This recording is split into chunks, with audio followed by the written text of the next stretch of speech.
Un fuego silencioso consume reinos. Un susurro traicionero corrompe la lealtad humana. En las páginas más profundas de las Escrituras, aguardan mujeres cuya ambición destrozó el corazón de hombres, convirtió alianzas en ruinas y trazó rutas de sangre que ninguna profecía pudo ignorar. Hoy, iniciaremos un viaje oscuro y revelador. Los primeros actos de traición femenina que sacudieron la historia sagrada. Desde el primer aliento del mundo, la Escritura registra no solo héroes de fe y momentos de gracia, también despliega sombras, decisiones impías y corazones entregados al egoísmo. Estas historias no están ahí para entretener. Son advertencias vivientes de lo que sucede cuando la ambición, la seducción y la venganza gobiernan el alma humana. En esta serie dividida en dos partes, exploraremos 10 mujeres cuyas decisiones cruzaron el umbral del bien y del mal, y descubriremos cómo sus traiciones alteraron el curso de pueblos, profetas y destinos eternos. En esta primera parte abordaremos los primeros 5 relatos, mujeres cuyo pecado activó giros históricos, pero también abrió brechas para que la soberanía divina actuara con más claridad. En Egipto, bajo un cielo dorado y arenas eternas, se gesta una traición silenciosa. José, el joven hebreo, es puesto al mando de la casa de Potifar por su integridad y favor divino. Pero detrás de esa estabilidad aparente, se agazapa una mujer cuyo deseo no conoce límites. Cada día ella lo acecha. Sus palabras envueltas en seducción, sus roces disfrazados de cercanía, su persistencia inquebrantable. José rechaza, huye, resiste, pero su virtud no le protege del racimo venenoso que ella lanzará. Cuando toma su manto como evidencia, convierte el rechazo en acusación. La realidad se distorsiona. La víctima se vuelve criminal ante los ojos de su amo. Potifar regresa y contempla la escena acusatoria. Sin darle voz, sentencia al hombre inocente. José es arrancado de la libertad y arrojado a la oscuridad del calabozo, sin defensa, sin juicio justo. Venganza disfrazada de justicia. La mujer de Potifar nos revela cómo el pecado sexual no es solo un asalto al cuerpo, sino una guerra contra la dignidad del otro. Más grave aún, cuando se rechaza el deseo, el resentimiento corroe el alma hasta convertir el agravio en condena contra el otro. Dios, sin embargo, no abandona al justo incluso en la mazmorra. Allí, bajo cadenas y sombras, Él empieza a tejer un nuevo propósito. En los valles de Sorek, donde las viñas se arquean al sol y el viento murmura secretos antiguos, habita Dalila. Su belleza, su palabra y su audacia irradian poder. Sansón, el nazareo ungido con fuerza sobrenatural, la ama sin medida. Pero el amor puede ser trampa cuando el corazón no está firme. Los líderes filisteos, humillados muchas veces por Sansón, ofrecen riqueza infinita si ella descubre el secreto de su fuerza. Dalila acepta, no como esclava, sino como socia de traición.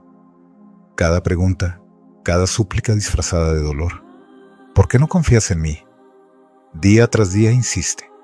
Sansón miente 3 veces. Cuerdas, nuevas cuerdas, tejido del cabello. Siguiendo cada engaño, ella actúa con precisión mortal. Finalmente, su persistencia vence la resistencia.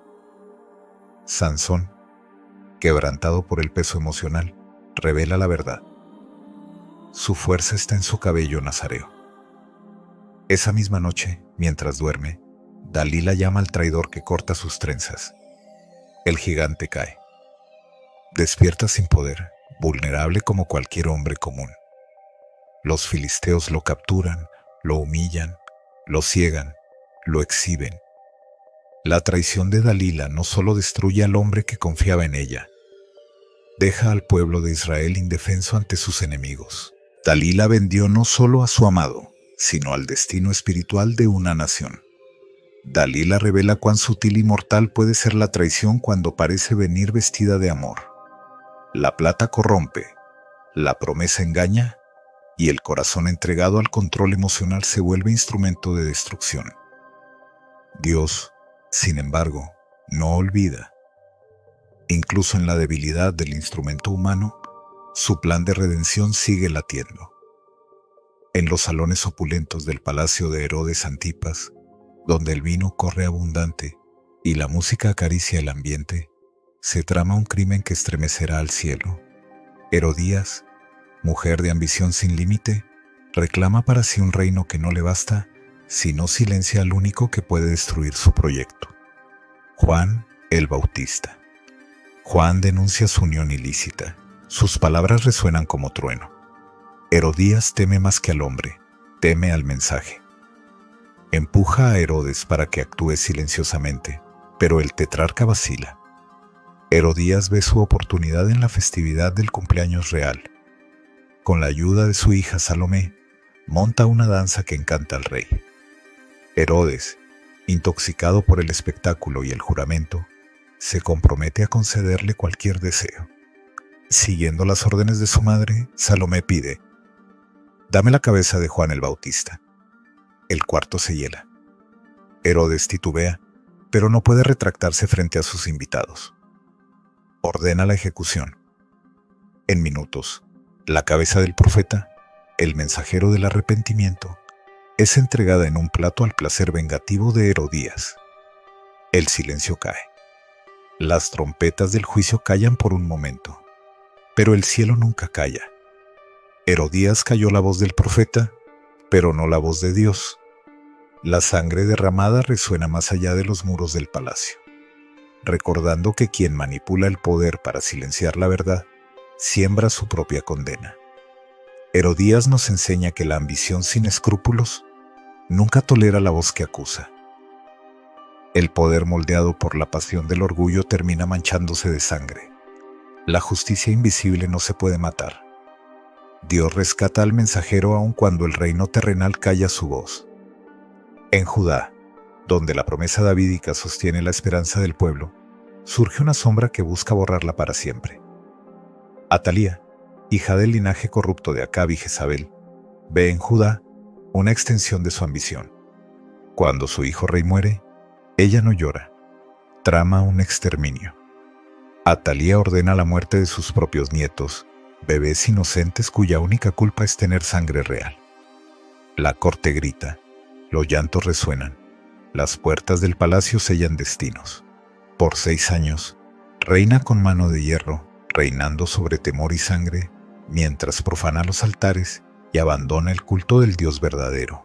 Pero Dios preserva un remanente. Josaba, hermana del príncipe, oculta al niño Joás en el templo. En su lecho de poder, Atalía cree haber destruido la promesa davídica por completo. Pero en el corazón del templo, el niño vive bajo protección sagrada. Cuando Joás cumple 7 años, el sacerdote Joiada y los levitas fieles organizan la restauración del trono.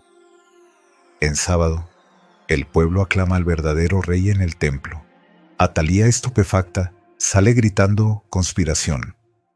Su reino se derrumba en un instante. Es arrestada, llevada fuera del templo y ejecutada. Su sangre no contaminó el lugar santo. Atalía representa la cúspide de la ambición que sacrifica lo más íntimo, la sangre misma, para sostener el poder. Su reinado es terror, su caída inevitable. Pero en medio del horror, Dios muestra que no puede ser silenciada la promesa que Él plantó. Aunque los hombres maten la línea humana, no pueden matar la línea divina. En Samaria, bajo cielos teñidos de idolatría, se eleva Jezabel. Fenicia de origen, mujer de alianzas estratégicas, su corazón late al ritmo de Baal. No llega para murmuraciones, llega para demoler el pacto de Israel con el Dios verdadero. Jezabel impone templos de Baal, promueve sacerdotes falsos, persigue profetas de Dios y silencia resistencia. El pueblo se corrompe, el altar se derrumba, las voces santas son acalladas. Pero Dios levantó a Elías. En el monte Carmelo, la confrontación se vuelve épica. Fuego del cielo, silencio de ídolos, gritos que no obtienen respuesta. Jezabel, lejos de arrepentirse, amenaza al profeta. Su odio no es emocional, es ideológico. Su poder busca aniquilar la verdad. No contenta con la apostasía, se involucra en asesinato. Urde la muerte de Nabot para satisfacer el capricho de su esposo. Manipula la ley, tuerce la justicia, se mancha con sangre inocente. Pero Dios observa. El juicio es anunciado. Los perros lamerán tu sangre. Y años después, la palabra se cumple con precisión divina. Jezabel, lanzada desde su torre, se convierte en pasto de bestias. La reina que desafió a Dios con arrogancia encuentra su fin sin honra. Su cuerpo es devorado, su nombre maldito. Jezabel encarna la corrupción institucionalizada, la combinación mortal de poder, religión falsa y represión profética, pero también encarna el destino inevitable de quienes se enfrentan al Altísimo. En los muros de Jerusalén, no lejos del templo, Mical observaba desde su ventana con mirada gélida. El pueblo danzaba, la música del espíritu llenaba el aire, y David, el rey conforme al corazón de Dios, giraba con gozo puro ante el arca del pacto. Pero Mical no vio adoración, vio escándalo. No vio reverencia, vio deshonra. Su alma, endurecida por años de orgullo, heridas y protocolo real, juzgó con desprecio lo que el cielo celebraba con júbilo. Su burla no solo fue hacia David, fue contra la presencia misma del Altísimo. En su juicio, reveló su lejanía de Dios. Y la Escritura sentencia su castigo con una frase cortante. No tuvo hijos hasta el día de su muerte. Dios cerró su matriz, pero antes ya había quedado estéril de espíritu. Mical es el reflejo de quienes confunden dignidad con religiosidad muerta y desprecian lo que no entienden porque su corazón ya no siente. En las llanuras ardientes de Sodoma, mientras las llamas consumían el pecado acumulado por generaciones, una figura se detuvo. La esposa de Lot, sin nombre, sin voz, pero con historia, giró la cabeza desobedeciendo la orden celestial. No mires atrás.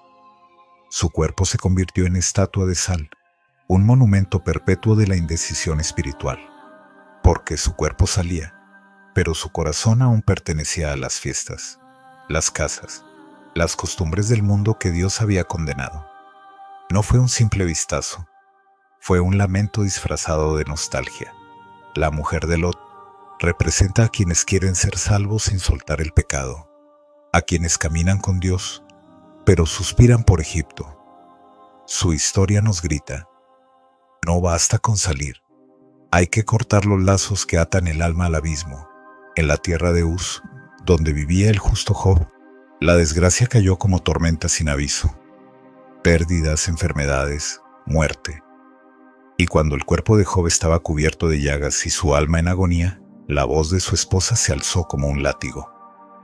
Maldice a Dios y muérete. No era solo desesperación, era teología rota. Su fe se desmoronó porque había estado cimentada en los beneficios, no en la verdad. Su frase es la radiografía de una generación que sirve mientras todo va bien, pero reniega cuando el cielo parece callar. La esposa de Job nos enseña que la fe verdadera no depende de la salud ni de la riqueza. Dios sigue siendo digno, aun cuando todo lo demás se derrumba.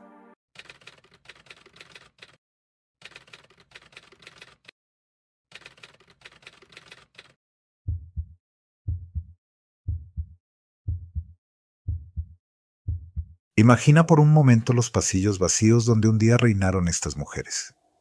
Los palacios en ruinas, los altares rotos, las coronas oxidadas. Y en medio del silencio, una voz. La tuya. Porque ahora, después de conocer sus historias, la pregunta no es quiénes fueron ellas, sino qué harás tú con lo que acabas de ver. No necesitas trono para manipular. No necesitas púrpura para corromper. No necesitas un palacio para vender tu alma. Cada decisión diaria, callar la verdad por conveniencia, mantener una relación que sabes que desagrada a Dios, guardar rencor, ceder a la codicia, usar tu influencia para control, Te coloca en un camino que ya otros recorrieron y que terminó en juicio. Pero también puedes ser diferente. Puedes romper el ciclo, puedes mirar hacia atrás como la esposa de Lot, o puedes mirar hacia adelante como Abraham. Puedes burlarte de la adoración como Mical, o humillarte como David.